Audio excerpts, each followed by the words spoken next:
কোন ইসমে আজমের বদৌলতে চোখের পলকে রানী বিলকিসের সিংহাসন নবী সুলাইমান আলাইহিসসালামের দরবারে হাজির করা হয়েছিল?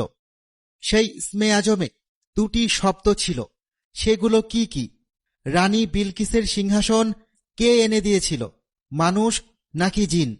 আর তার নাম কি ছিল? যদি জেনে থাকেন তাহলে কমেন্ট করতে ভুলবেন না। একটি সিংহাসন যা এক মুহূর্তে ইয়েমেন থেকে জেরুজালেম পর্যন্ত ২২৪৯ কিলোমিটার পর্যন্ত এক মুহূর্তের মধ্যেই পৌঁছে যায়। তাহলে কল্পনা করুন, যে শব্দটি এটিকে সেখান থেকে নিয়ে এসেছে সেই শব্দটি কতটা শক্তিশালী হতে পারে।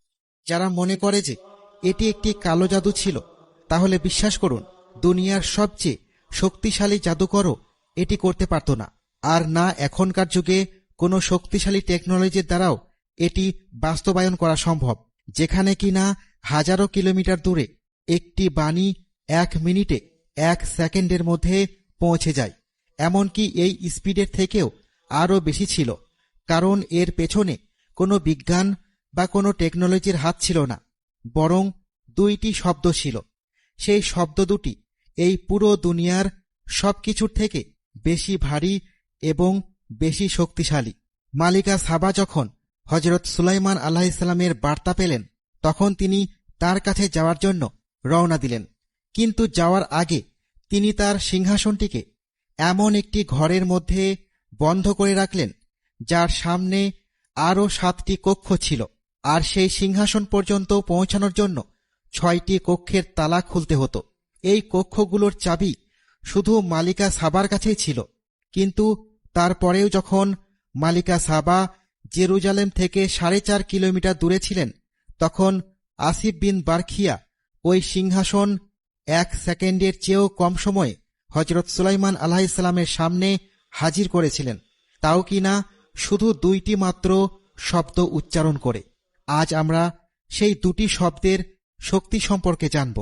সেই শব্দদ্বয়কে ইসমে আজম বলা হয়। কুরআন মাজিদে বলা হয়েছে, এই ব্যক্তি অর্থাৎ যাকে অনেক ওলামারা আসিফ বিন বারখিয়া নামে চেনেন, তার কাছে কিতাবের জ্ঞান ছিল।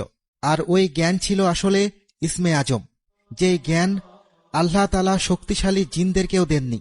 ইসমে আজমকে সাধারণ শব্দ দিয়ে ব্যাখ্যা করা অসম্ভব। ইসম অর্থ নাম, আর আজম অর্থ শ্রেষ্ঠ, মহান। আল্লাহর অগণিত গুণবাচক নাম রয়েছে। এই নামগুলোর মধ্যে যেগুলোতে সবচেয়ে বেশি আল্লাহর বরত্ব ও মহাত্ম্য ফুটে ওঠে, সেগুলোকে ইসমে আজম বলা হয়। আল্লাহর বরত্ব ও মহাত্ম্য সবচেয়ে বেশি ফুটে ওঠে যে নামগুলোতে, সেগুলোকে ইসমে আজম বলা হয়। আল্লাহ তাআলার যে ৯৯টি নাম রয়েছে তা আল্লাহ তাআলার বিশেষ গুণাবলী। আসিফ বিন বারখিয়াকে হজরত সুলাইমান আলাইহিসসালাম ইসমে আজম শিখিয়েছিলেন, কারণ আসিফ বিন বারখিয়া হজরত সুলাইমান আলাইহিসসালামের খলিফা নিযুক্ত হতে যাচ্ছিলেন।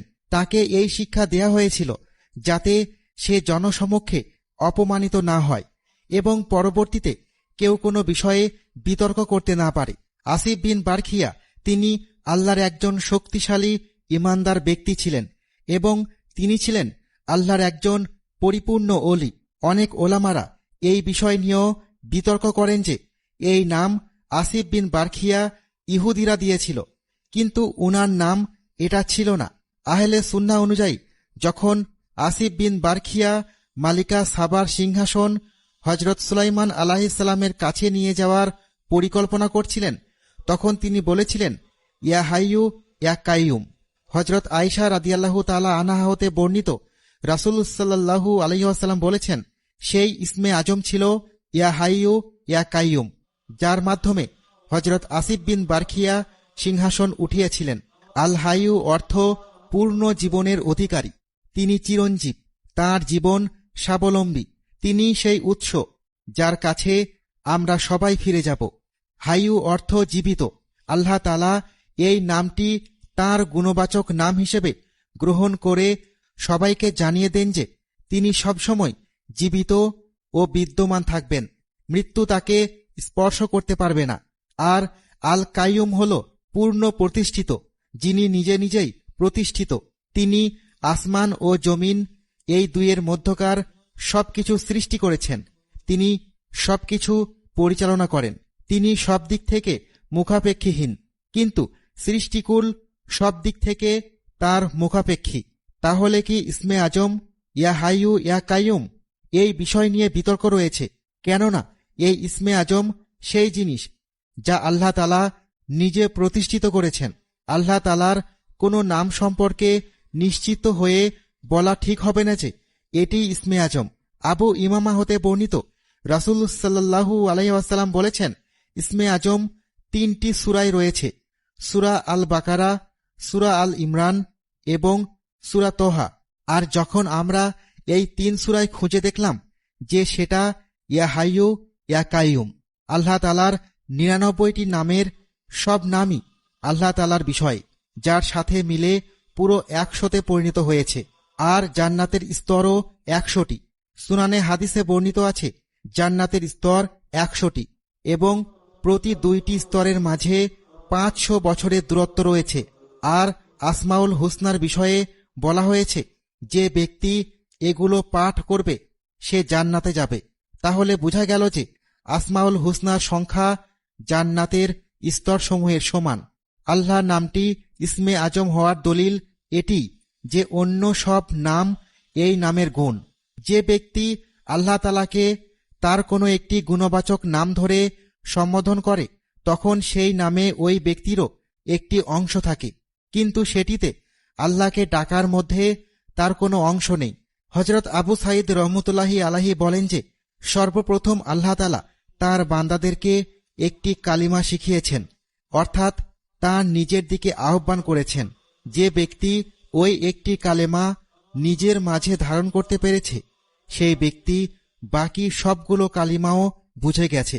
অধিকাংশ আলেম তাদের এই বিশ্বাসে একমত যে আল্লাহ তাআলার গুণবাচক নামসমূহই হল ইসমে আজম। হযরত আলী রাদিয়াল্লাহু তাআলা আনহু বলেছেন, ইসমে আজম হরফে যুক্ত এবং যে ব্যক্তি জানে কিভাবে এই অক্ষরগুলি একে অপরের সাথে সংযুক্ত তাহলে সে ইসমে আজম সম্বন্ধে অজ্ঞাত থাকতে পারে না। এর মানে কি এই যে হরফে মুকাত্তায়াতি ইসমে আজম? হাদিসে বলা হয়েছে, যে ব্যক্তি ইসমে আজম সম্বন্ধে জ্ঞান লাভ করবে সেই ব্যক্তি শুধু পরকালেই লাভবান হবে না, বরং ইহকালেও অনেক কিছু অর্জন করতে পারবে। তাই আমাদের সকলের উচিত আল্লাহ তাআলার গুণবাচক নামসমূহ জানা এবং সেগুলো আমল করা।